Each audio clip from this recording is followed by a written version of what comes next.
शिक्षा में आदर्शवाद की बात करते हैं तो यहाँ पर जो विद्वान जो दार्शनिक हमें नजर आते हैं उसमें सुकरात, Plato, Descartes, Spinoza, Berkeley, Kant, Hegel आदि आते हैं। और ये समझ ले कि आदर्शवादी शिक्षा की विचारधारा पूर्णतः आध्यात्मिक है, जो यह मानता है कि यह सृष्टि में हमें जीवन तो प्रदान हो गया है, लेकिन जीवन किस प्रकार हम जिएंगे यह शिक्षा ही हमें सिखाती है। आदर्शवादी यह मानते हैं कि शिक्षा एक सामाजिक आवश्यकता है। समाज का शिक्षा के द्वारा ही भौतिक एवं आध्यात्मिक दोनों रूप में विकास संभव है। आदर्शवादी शिक्षा को ज्ञान और प्रक्रिया दोनों के रूप में स्वीकारते हैं। हालांकि प्राचीन आदर्शवादी की बात करें तो वहां पर शिक्षा और ज्ञान में भेद नहीं किया जाता था। जैसे कि प्लेटो ने कहा है, शिक्षा का कार्य मनुष्य के शरीर और आत्मा को वह पूर्णता प्रदान करना जिसके कि वह योग्य है। वहीं हर्बर्ट स्पेंसर की बात करें तो कहते हैं, शिक्षा वह प्रक्रिया है जिसके द्वारा सद्गुण की प्राप्ति होती है। यहाँ पर हम लोग आदर्शवादी शिक्षा के उद्देश्य, आदर्शवादी शिक्षा की पाठ्यचर्या, आदर्शवादी शिक्षा के शिक्षण विधि और अनुशासन के संदर्भ में चर्चा करेंगे। आदर्शवादी शिक्षा के उद्देश्य को हम सा विद्या या विमुक्ति के रूप में देख सकते हैं। विद्या वही है जो हमें मुक्त करती है। आदर्शवादी व्यक्तित्व के उत्कर्ष की बात करते हैं। यहाँ पर एक विद्वान है राउस, उन्होंने लिखा है, आदर्शवाद से विशेष रूप से संबंधित शिक्षा का उद्देश्य व्यक्तित्व का उत्कर्ष या आत्मानुभूति या आत्मा की सर्वोत्तम शक्तियों को वास्तविक रूप देना। यहाँ पर आदर्शवादी मनुष्य को ईश्वर की सर्वश्रेष्ठ रचना मानते हैं और उनके व्यक्तित्व को के विकास को शिक्षा का ही उद्देश्य मानते हैं। आदर्शवाद के अनुसार मनुष्य में असीम शक्तियां विद्यमान होती है जिनका विकास ही शिक्षा का उद्देश्य है। आदर्शवादी शिक्षा मनुष्य के शारीरिक एवं मानसिक विकास पर बल देते हैं और ऐसा मानते हैं ये लोग कि कोई भी मनुष्य हो अपना शारीरिक एवं मानसिक विकास तभी कर सकेगा जब वह ऐसा आहार लेगा और ऐसे विचार करेगा जो शारीरिक एवं मानसिक स्वास्थ्य के लिए लाभकारी हो। वे शुद्ध आहार, शुद्ध भोजन की बात करते हैं और शुद्ध विचार की बात करते हैं, तभी शारीरिक एवं मानसिक विकास होगा। और अन्यथा आहार एवं विचार पर नियंत्रण नहीं रहेगा तो फिर सर्वांगीण विकास, संतुलित विकास नहीं होगा। शारीरिक एवं मानसिक विकास के लिए शरीर और मन आध्यात्मिक पूर्णता की अनुभूति का साधन है और यह शरीर स्वयं में साध्य नहीं है। आदर्शवादी चिंतक के रूप में यदि हम प्लेटो को देखें तो वे अपने अकादमी में शारीरिक एवं मानसिक विकास पर बल देते हैं और शिक्षा को एक ऐसा उद्देश्य मानते हैं, मुख्य उद्देश्य नहीं। और आज के आदर्शवादी भी शिक्षा का सबसे पहला उद्देश्य शारीरिक एवं मानसिक विकास ही मानते हैं। आदर्शवादी नैतिक एवं चारित्रिक विकास की बात करते हैं। जर्मन शिक्षा शास्त्री हुए हर्बर्ट, उन्होंने नैतिक विकास को ही शिक्षा का अंतिम उद्देश्य माना है और स्व के विकास की बात कही गई है और यह तभी हो सकता है अपना विकास जब वो अपना चारित्रिक विकास करेंगे। मनुष्य कहा जाता है, मनुष्य सामाजिक नियम में आस्था रखता है और उनका पालन स्वेच्छा से करता है, तभी हम कहते हैं कि उनका नैतिक विकास हुआ है।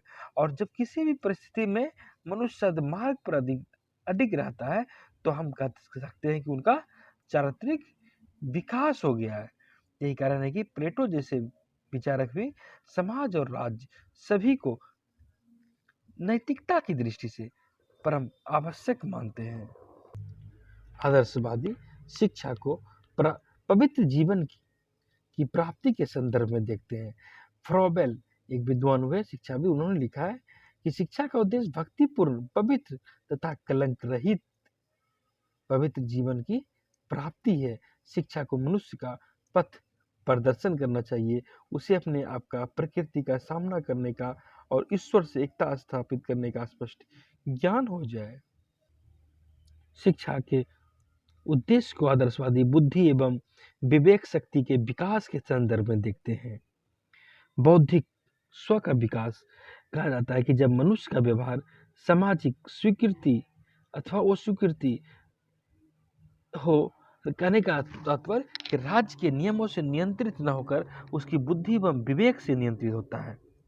प्लेटो कहते हैं कि मनुष्य की बुद्धि एवं विवेक उसकी समस्त आदर्शों, कृत्यों और आध्यात्मिक चेष्टाओं का आधार होते हैं। वे कहते हैं बिना बुद्धि के ज्ञान नहीं हो सकता और बिना ज्ञान के विवेक नहीं हो सकता। बिना विवेक के सत्य असत्य, शिव अशिव और सुंदर असुंदर में भेद नहीं किया जा सकता है और सत्यम शिवम सुंदरम की प्राप्ति नहीं की जा सकती है। इसलिए शिक्षा के द्वारा मनुष्य की बुद्धि एवं विवेक शक्ति का विकास किया जाना अत्यंत ही जरूरी है। आदर्शवादी चिंतक कांट जर्मनी के थे। उन्होंने भी सबसे अधिक बल मनुष्य के बौद्धिक विकास पर ही दिया है। आदर्शवादी शिक्षा के उद्देश्य को आध्यात्मिक चेतना का विकास के संदर्भ में देखते हैं और आध्यात्मिक चेतना का विकास के लिए, आध्यात्मिक पूर्णता की प्राप्ति के लिए आवश्यक है कि उसकी आध्यात्मिकता का विकास, और यहाँ पर यह विकास धीरे धीरे होता है, स्व होता है और स्वतः होने लगता है। जैसा कि प्लेटो ने कहा है कि मनुष्य की प्रवृत्ति सत्यम शिवम और सुंदरम की ओर झुकी होती है। वह चाहता है कि हम इसी को अपनाएं। इसके लिए ही मनुष्य सदैव सत्य के लिए जिज्ञासु बना रहता है और उन्हें जो लगता है कि जो कल्याणकारी है, जो सुंदर है, उसे ही वह ग्रहण करता है और जो कल्याणकारी नहीं है, जो सुंदर नहीं है, उसका मनुष्य त्याग कर देता है। आदर्शवादी मनुष्य को इसी प्रक्रिया के संदर्भ में प्रशिक्षित करने की बात करते हैं, शिक्षा को इसी उद्देश्य के रूप में देखते हैं और वे कहते हैं कि ऐसा ही मनुष्य सत्य, शिव और सौंदर्य की सदा खोज कर सकते हैं, आत्मा परमात्मा को जान सकते हैं और निरपेक्ष रूप में सत्यम शिवम और सुंदरम आत्मा परमात्मा को ही प्राप्त है। आदर्शवादी राज्य के लिए विशेषज्ञ का निर्माण करना चाहते हैं। जैसा कि प्लेटो ने लिखा है, उनकी शिक्षा पद्धति को देखें तो उन्होंने प्रारंभिक तौर पर संगीत की शिक्षा की बात की है। उसके बाद उनका कहना है कि राज्य के लिए कृषक भी जरूरी है, व्यापारी भी जरूरी है, सैनिक भी जरूरी है और अंत में शासक भी जरूरी है। तो सबों के लिए एक निश्चित परीक्षा की भी बात वो करते हैं और इसके लिए बौद्धिक स्तर पर जो दक्ष हो जाए अंतिम अवस्था में, उनके लिए ही शासन कार्य के लिए वे चुनते हैं।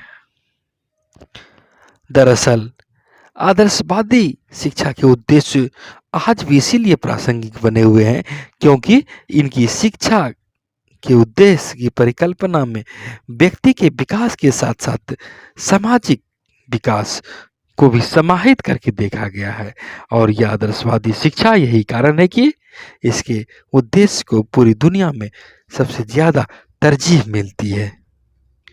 पारंपरिक चिंतन व्यवस्था होने के बावजूद आज भी इन्हें महत्व दिया जा रहा है।